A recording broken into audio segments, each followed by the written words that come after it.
What's up, guys? Back for another video here today, and today we're going to be doing a video based on watching this Packer fan. I forgot his name, but I used to watch the heck out of this guy. Not much anymore, but this guy does a lot of rebuilds. He's a Packer fan, and all that stuff, and I really liked watching him. So, hey, if you guys want me to predict the records, or do some tier lists, I thought about doing them, but I'm not sure if you guys want to see that. But tell me that down below if you like. I want to. And then also tell me down below your predictions of your team's season, in your opinion. What is going on, guys? We are back with another video today, and I know you're probably expecting a rebuild today, but we did a 49ers 10-year sim rebuild yesterday. And, if you didn't check that out, check it out now. And I completely forgot how long those videos take. But yeah, that took me just about the same amount of time as a rebuild, maybe 20 minutes less, which is... yeah, it was quite long, so we'll probably do another one tomorrow, an actual rebuild tomorrow of the Patriots, perhaps. And yeah, right now we're going to be doing a video on the Packers, not the schedule, but their opponents. I know tonight the actual schedule. Yeah, so it's not going to be like, okay, their opponents, releases, and in the comment section, if I think anything will change based on when a team is being played, I suppose I'll mention that in the comment section, which, speaking of, I've been neglecting a little bit lately. There's just been so many people commenting, and sometimes I get overwhelmed. I was behind on one video, on one of the videos' comment section, and I just completely forgot. I think I'm behind on like 3 of them, so I'm going to go look through some of those soon and respond to some of them. I might just start responding to the ones that are actually super unique and maybe just liking some of the other ones. I'll read them all, but...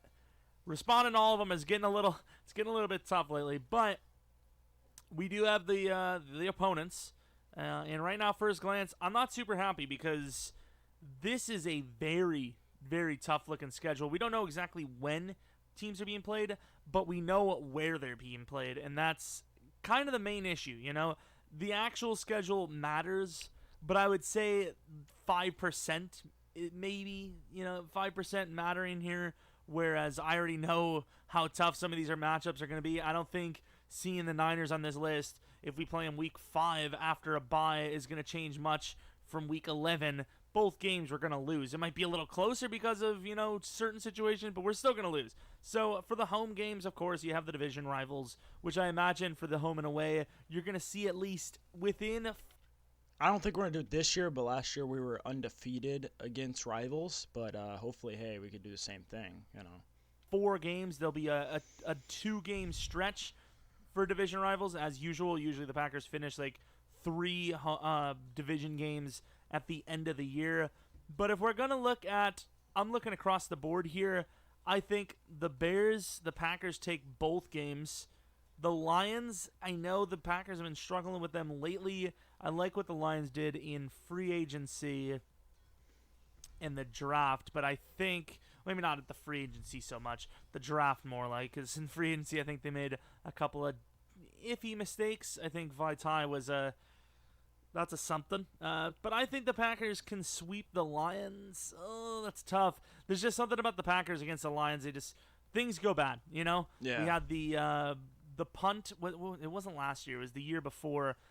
There was a punt. The Packers never touched the ball, and of course the referees ruled it as a turnover, and the Lions literally got a free touchdown. We lost that game by like 1, and that was the game I think that Crosby missed like 4 field goals, which he like never does. Yeah. So things just go wrong against the Lions, even though Lions fans like to cry about the refs all the time. I guess that's the only reason why they've been bad in several decades. Sorry, Lions the team's fans, just been bad. Stop crying. Vikings, this is a tougher one. No Diggs, but they do have Justin Jefferson now. I expect them to be a little bit easier to stop in the pass game. I think their defense got a decent bit worse, in my opinion, because they lost Everson Griffin, right? I think they lost Everson Griffin. Yeah, but they did get in Michael Pierce. Yeah, their D-line... their D-line's not much worse, to be honest. It's pretty, you lose one guy that's solid, you gain one guy that's solid. Their draft was really good. Yeah, I would still say the Vikings are overall improved from last year, so definitely a split situation. I know the Packers swept them last year, but I think this will be a split situation, and I for some reason I hope it doesn't happen. I don't think it's gonna be against the Vikings, but it could be a game against the Vikings. But I just feel like Rodgers is gonna get injured for like a 3 to 4 week span, and Jordan Love is gonna have to play. I don't know where that fits into any of this, but I just think it's gonna happen. I don't know why. I just think so. And then you have the other home game, another home game. No more division rivals. We mentioned all that. So basically, if all of this was played in a row, I would say the Packers are 5-1 at this point, which is something. The Falcons, they're just like a shell of themselves. However, that offense can really destroy you. I mean, I don't remember even the last time the Packers played the Falcons. Was it actually the playoffs the year that the Falcons completely choked it against the Patriots? No, it wasn't. No, the Packers beat the Falcons. Yeah, last year. In that trash year we had a year ago. Yeah. Yeah, I just don't remember that because I barely paid attention to that season once we just choked it away. But the Falcons, I think, is a team the Packers can easily beat. So 6-1. Then the Saints, quite possibly the most complete team in the entire league. I'll say 6-2. The Packers are not going to win that game, especially playing in New Orleans. Then we have home against the Panthers. The Panthers, they're just not the team anymore. Yeah. Like, with or without Cam, Teddy Bridgewater, fair enough. I don't know if I would have went to them if I was him, but then again, you look at the teams around the league, how many of them were actually needing a QB of his caliber. You know, obviously, tons of franchise quarterback needs around the league. However, a guy like Teddy who just seems average, maybe it's slight bit above average, I don't think many teams were looking for that. Then you have the Buccaneers in Tampa.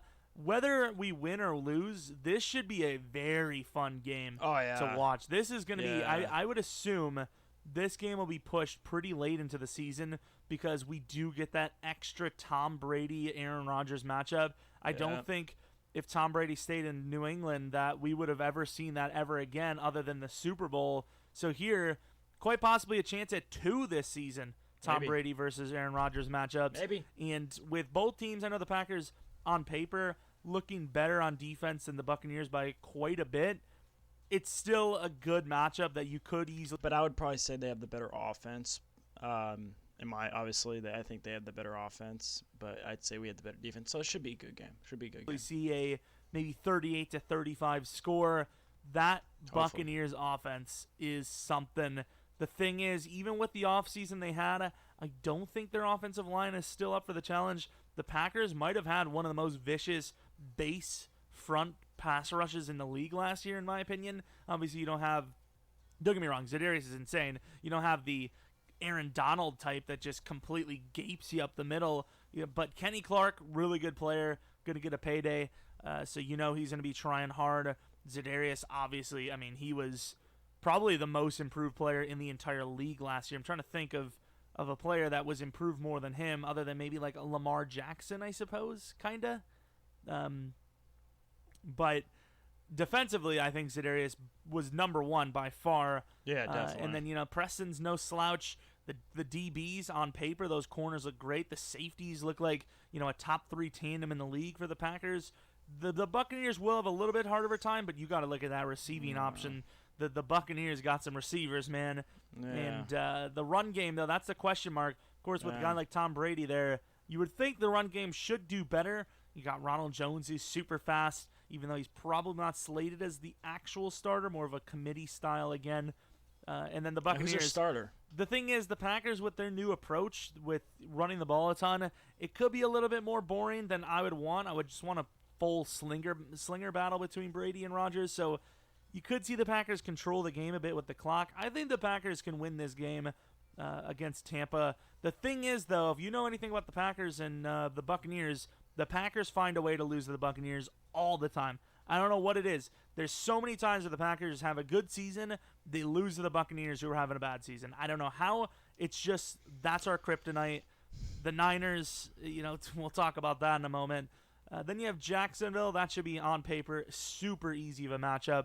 So what do we? Let's redo this. 7-2 right? No, 8-2 right now, which is very high. But then you start getting to the tougher teams. Wait, no, more than 8-2 actually. No, it is 8-2. Never mind. Then you have the Texans. No more. Hello, Internet. I would say I think we could beat the Texans, but I don't know. Hopkins, that instantly drops out down quite a bit. I know they gained some receivers. Oh shit, sorry. Close to as impactful as DeAndre. I seen someone saying that Brandon Cooks is way better than what's his name, than DeAndre. I was like, oh, okay, dude, good one there. Good one. But there is a bit of speed there in Houston. I will say a little bit of speed there. I still think the Packers will win. The defense not super complete for Houston at all. Aaron so I would say the Packers win that one as well, which is what now, 9-2. I really have us going 9-2. Then again, coming up now, we have the Titans. A matchup that I do not think the Packers will win. The run game, not super great for us on defense. Derrick Henry should smoke us. And, of course, the Titans might have the most underrated defense in the entire league, at least going from last year. A lot of young names, a lot of great players. It really just comes down to Tannehill. If Rodgers can completely outplay Tannehill, it might be enough. But once again, on paper, I think the Titans win that matchup. So 9-3, I believe. No, I'm wrong. Where am I missing a team here? Oh, 10-3. So 10-3. Then you have the Colts with Phillip Rivers. Do I believe in that offense enough? Do I believe in that secondary enough from the Colts? I think the Packers win this one as well at 11-3 now. I'd probably say it's a very close game with the Colts. Colts got a great defense and a decent offense, but that's kind of the same thing with the Packers. I'm trying to think. I just don't think the Colts have enough offensive firepower. Then again, the Packers really don't either, but I believe in the Packers' run game a ton more. That's the thing. Everyone's always talking about, oh, does Rodgers have enough weapons? I don't think it's even about that. I think it's about, can the offense utilize the weapons? I think Devontae Adams, obviously, he's a beast. A top 10 receiver in the league, without a doubt. At least wide receiver. There are some really good tight ends. You add tight ends into the mix. Maybe he drops out of the top 10 receivers. But top 10 wide receivers for sure. Then you have Aaron Jones, who is a pretty damn good dual threat guy. Really underrated as a running back.